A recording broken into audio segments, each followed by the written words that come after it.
Comment se faire des amis en 2025?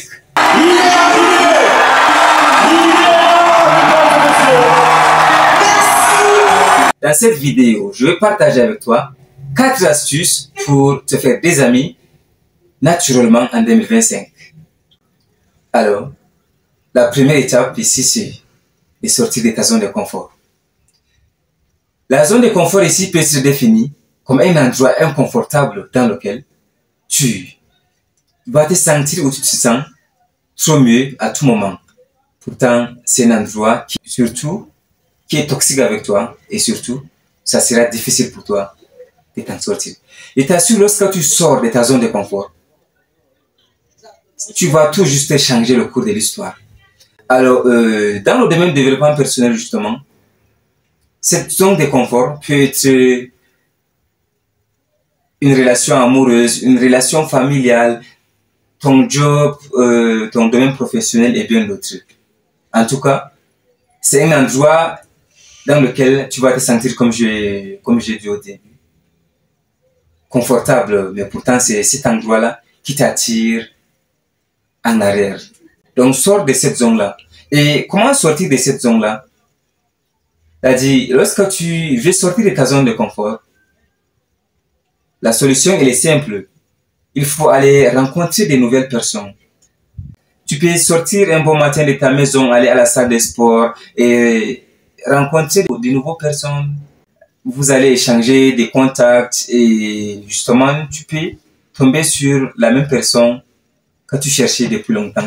Ça, c'est la première astuce que tu peux mettre dès le 1er janvier 2025 pour pouvoir avoir une relation solide sur ton chemin. Le deuxième astuce ici, c'est d'être toi-même. C'est-à-dire, il faut être naturellement toi-même. C'est-à-dire, si tu as tendance à mentir aux gens, ou bien si tu as tendance à faire les choses tout juste pour impressionner les autres, ce sont ce que tu vas laisser dès maintenant pour pouvoir métamorphoser le cours de l'année 2025. Donc, arrête d'impressionner les autres. Justement, il y a les gens qui achètent les choses pour impressionner les autres dont ils n'ont pas besoin. Ils achètent la moto, les voitures, les beaux habits pour aller impressionner les filles, les petites filles du quartier. Ça ne marche pas. Lorsque tu fais ça, sans que rien ne va marcher à 100%. Mais lorsque tu sacrifies ces choses-là, je t'assure que tu verras aussi un changement positif sur ton chemin. Et tu iras loin au cours de l'année 2025. La troisième astuce que tu peux mettre sur pied dès maintenant était faire des amis à 100% en 2025. C'est de retenir le nom des gens que tu rencontres sur ton chemin.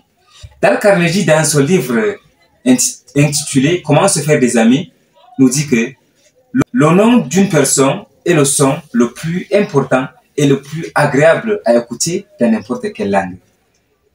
Lorsque tu maîtrises le nom d'une personne dès la première impression, ça devient tout juste incroyable. Lorsque tu rencontres cette même personne dehors, tu lui dis bonjour, bonjour monsieur, comment est-ce que vous allez? Et soit vous l'appelez par son nom en tout cas.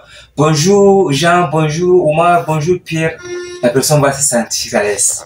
Et je vous assure que votre relation, elle sera continuelle.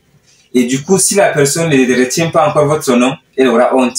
Et elle va chercher forcément à maîtriser votre nom pour que demain, elle puisse également vous appeler par votre nom. Dans ce point-là, il y a ce qu'on appelle également faire des compliments sincères aux autres. Donc, tu ne dois pas être celui qui ne sait pas faire des compliments. Tu as vu l'un de tes amis qui a porté sa veste.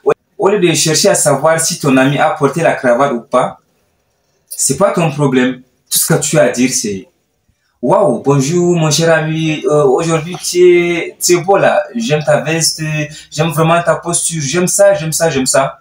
Et ça marche au quotidien. Donc ne cherche pas à chercher le point négatif de la personne pour présenter. Cherche plutôt les points positifs de la personne. Ça marche. Voilà, le quatrième ici, c'est de retenir la date de l'anniversaire de la personne.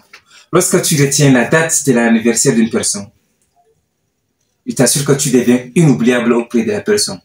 Comme le 1er janvier, si voilà, tu souhaites à la personne bonne année, bon anniversaire également, tu prends les quelques de ces images en tout cas, tu essaies de publier un peu à travers les réseaux sociaux. Tu deviens tout juste inoubliable, je t'assure, auprès de la personne. Et lorsque tu fais ça, et que ton tour arrivera, la même personne va te rembourser ce que tu as fait et votre relation, elle devient continuelle. Et le cinquième et dernier point, voilà, qui est le cadeau, ici c'est ce que j'appelle le sourire. Le sourire, c'est quelque chose qui est tout juste magnifique dans le domaine des relations interpersonnelles. Imagine, voilà, un bébé à qui tu donnes le sourire chaque jour. Dès que tu le vois, il va commencer à se sentir, en tout cas, au septième ciel. Il va se sentir à l'aise. Et à chaque fois que tu arrives auprès de lui, le bébé va se sentir déjà en sécurité. Et le sourire, il est très important dans le domaine des relations interpersonnelles. Lorsque tu rencontres une nouvelle personne pour la première fois, tout ce que tu peux le faire, c'est le sourire. Le sourire, c'est quelque chose de trop simple. C'est quelque chose qui ne coûte absolument rien sur le marché. Le sourire veut tout juste dire bonjour. Je suis fier de faire votre connaissance. Bonjour. Je suis fier de vous rencontrer sur mon chemin, etc. Donc c'est très important. Et il y a une citation chinoise qui dit que, comme l'a interprété carrément dans sa vidéo justement, qu'est-ce qu'elle dit? Celui qui ne sourit pas ne peut pas tenir une boutique. Naturellement, c'est ça. Imaginez que vous partez chez un boutiquier qui ne sourit pas. Qu'est-ce que vous allez faire? Acheter ses produits, acheter ses services. Qu'est-ce que vous allez faire? Vous allez tout juste partir vers celui qui vous donne des sourires. Donc c'est très important, mes très chers amis. Et enfin, il faut tout juste savoir que on ne peut pas plaire à tout le monde. Ça veut dire qu'on ne peut pas être l'ami de tout le monde. Voilà, sur ce point-là, lorsque tu constates que la personne ne veut pas l'amitié avec toi, tu lâches prise. Il faut faire ce qu'on appelle le lâcher prise. Il ne faut pas forcer l'amitié, l'amour et les relations. Et ces points-là vont justement te permettre d'avoir un leadership personnel, un développement personnel durable sur le plan des relations interpersonnelles et même sur le plan de l'art oratoire, c'est-à-dire sur le plan communicationnel. Parce que si tu parviens à maîtriser ces choses que j'ai partagées dans cette vidéo, je t'assure que tu vas changer le cours de l'histoire. Merci à toi d'avoir regardé cette vidéo. Je suis Ali Adam Idriss. Si tu as vraiment aimé cette vidéo, tu me laisses tout juste un like pour me soutenir dans mon travail. Et on se dit à très très bientôt pour d'autres prochaines vidéos. Arrosez vos rêves. Vous allez y arriver.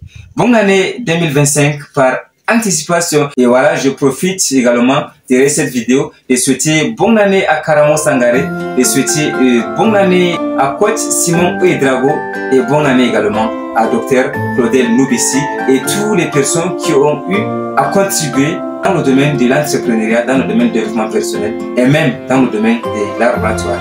Je me remercie également celui qui est à la caméra, M. Santer, qui je vous présenterai très prochainement. Merci bien.